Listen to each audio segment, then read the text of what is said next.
87개소, 최대 92개소였는데 연휴 전인 9월 1주 평일 평균 수치가 99개소였던 것을 감안하면 연휴 기간에는 소폭 감소한 수준이었습니다. 평소에도 휴일에는 해당 수치가 줄어드는 경향을 보이는데 공휴일인 지난 8월 15일은 91개소였음을 참고로 말씀드립니다. 다만 해당 수치는 실시간으로 집계하는 것으로서 변동성이 큰 만큼 특정 일의 수치보다는 추세를 고려할 필요가 있음을 말씀드립니다. 다섯째, 응급실 의료 인력입니다.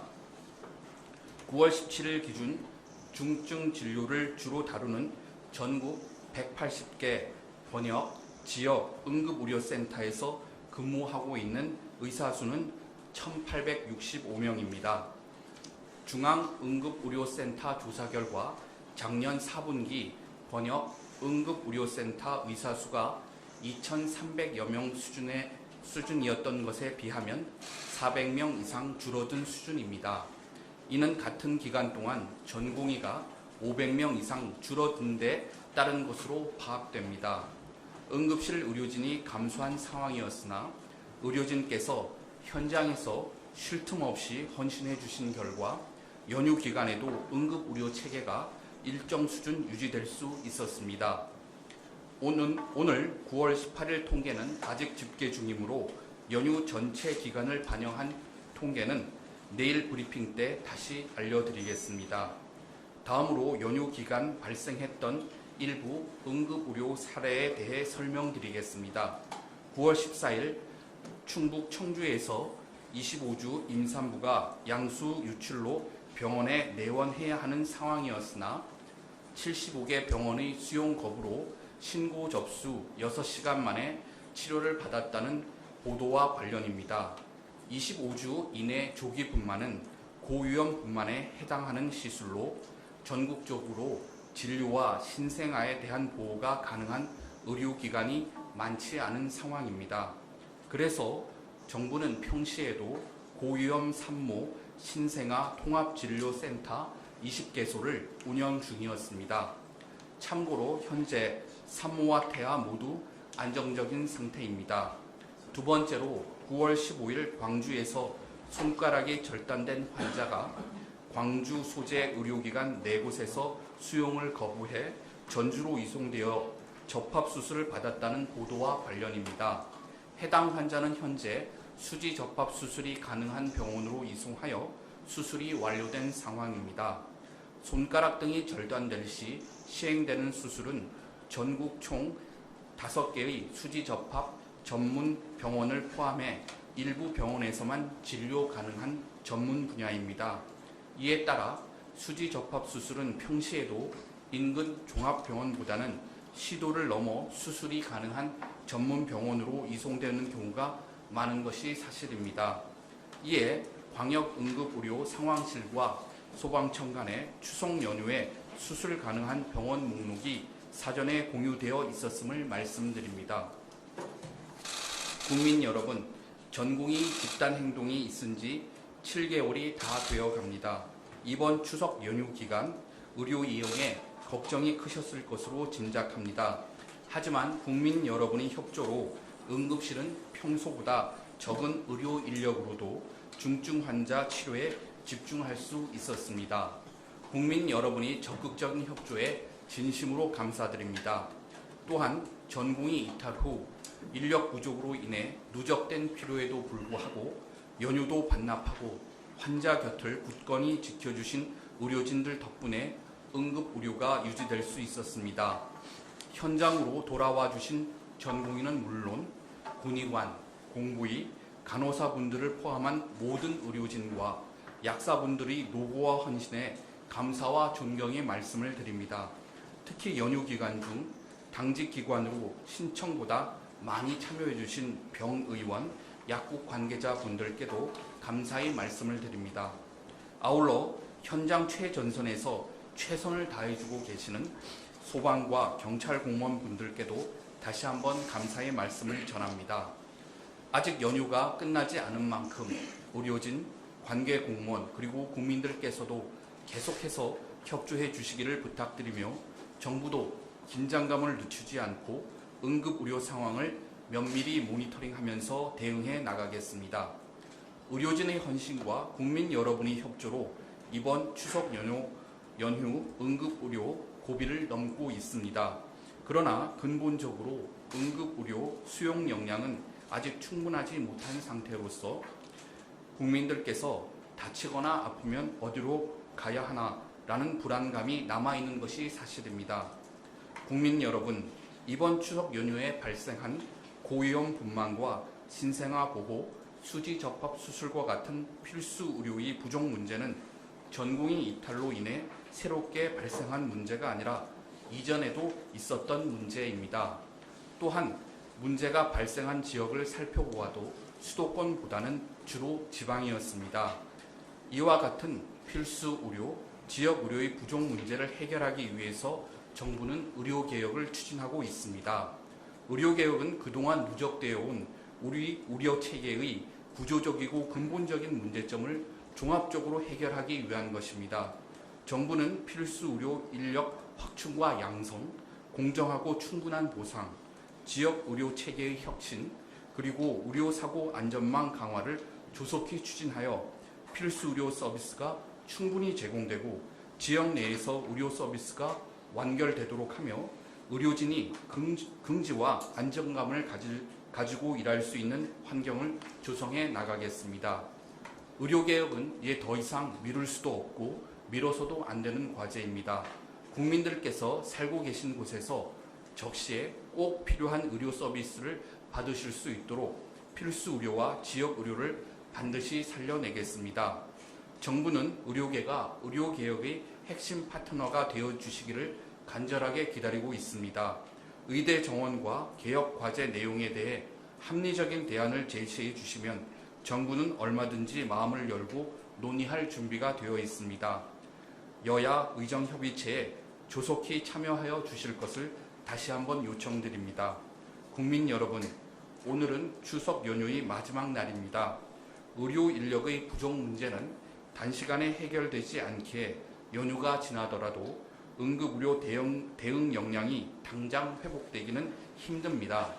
정부는 추석 연휴 이후에도 현장 의료진들과 적극적으로 소통하는 한편 범정부 협력 체계를 강화하고 지자체와 함께 가용 자원을 총동원하여 현재의 비상진료 체계 유지에 최선을 다하겠습니다. 감사합니다.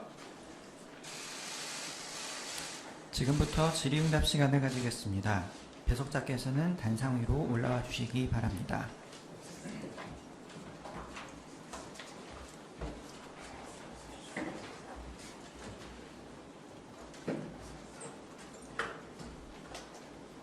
질의응답은 기자분들의 질문에 답하는 형태로 진행됩니다.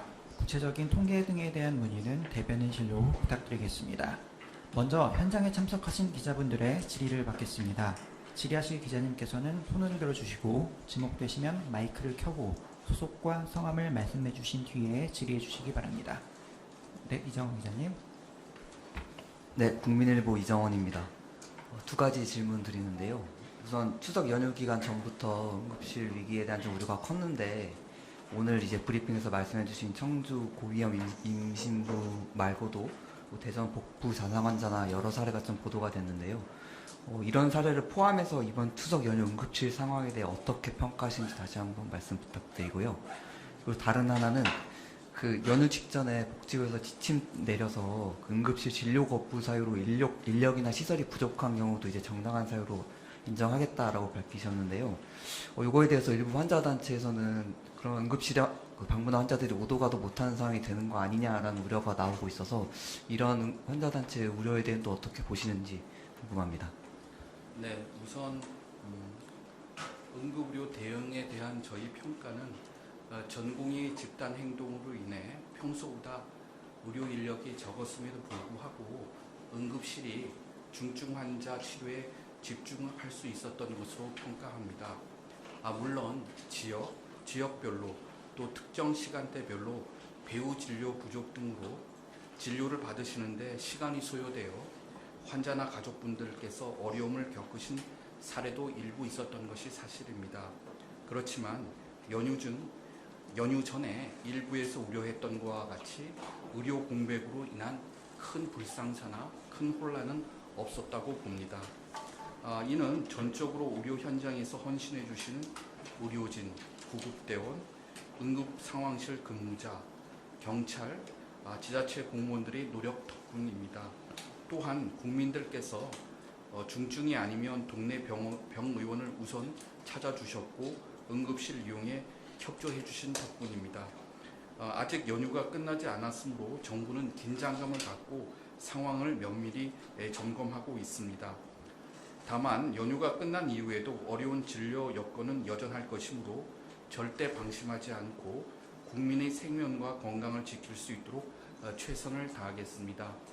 그리고 두 번째 질문해 주신 그 진료 거부와 관련하여 요번에 저희가 진료 거부 사유를 구체화하고 안내한 내용은 크게 두 가지입니다. 환자 또는 보호자가 혹행이나 진료에 필요한 장비 등을 손상하게 하는 등 의료 행위를 방해하는 경우이거나 응급의료시설 내 인력, 시설, 장비 등이 갖추어져 있지 않아 적정한 진료가 불가능한 경우에 진료 거부가 가능하다고 하였습니다.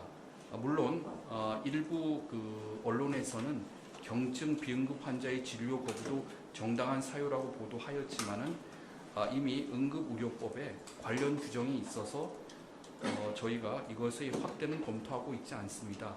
요번에 정당한 사유로 내린 지침은 의료진들과 환자분들의 신속한 진료를 위한 것이었지 환자분들의 진료를 더 어렵게 하거나 그러한 사례는 없는 것으로 알고 있습니다. 현장과 더 긴밀히 소통하여 이러한 지침을 보완하도록 하겠습니다.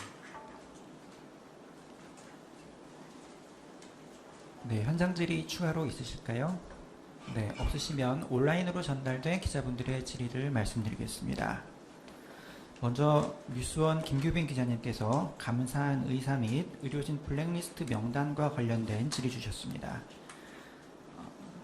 감사한 의사라는 제목으로 의료계 집단 행동에 동참하지 않고 복귀한 의사, 의대생 명단을 수차례 게시한 혐의로 오는 20일 영장 실질 신문을 받는 정모 씨에 대해 금고형 이상으로 형량이 확정될 경우 의사 면허가 취소되는지 여부가 궁금합니다. 그리고 이른바 의료진 블랙리스트 명단이 지난 14일 업데이트된 것으로 알려졌는데 복지부에서는 이 리스트에 대해서도 경찰에 추가로 수사 의뢰하셨는지 궁금합니다.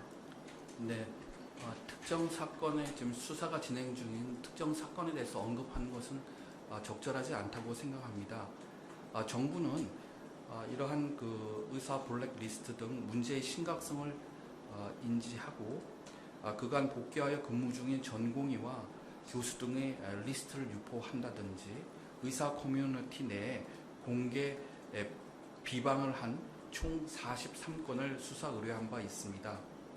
수사기관에서는 수사를 통해 용의자를 특정하고 총 32명을 검찰 송치하는 등의 조치를 취한 것으로 알고 있습니다. 또 질문하신 특정 해외 사이트의 의사 블랙리스트 업데이트를 확인한 당일 9월 14일이 되겠습니다. 업데이트된 전체 내용을 수사기관에 제공하였고 현재 수사기관에서 수사가 진행 중인 것으로 알고 있습니다.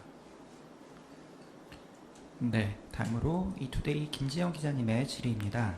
강원도에서 안구 파열 환자가 15시간 만에 인천에서 수술을 받았다는 보도에 대한 설명 부탁드리겠습니다.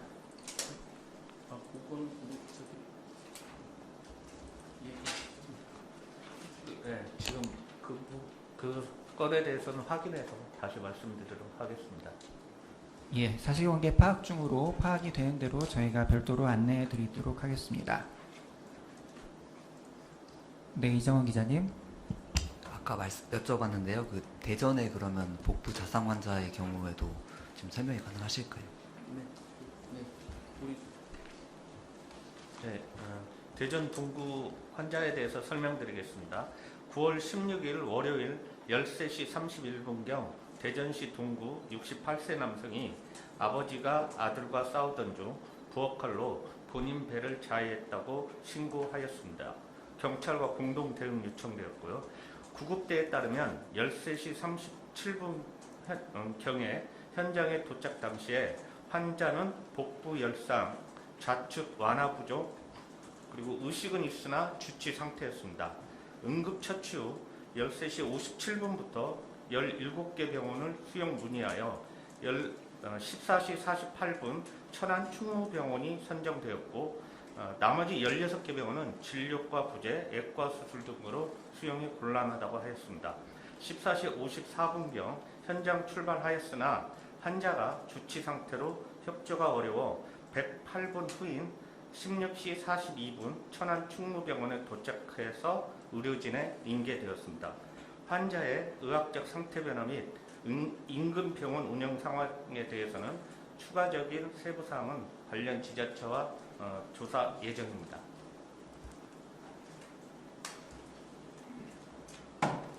네, 모든 질의에 대한 답변이 마무리됐습니다. 이것으로 질의응답 및 브리핑을 모두 마치겠습니다. 참석해 주셔서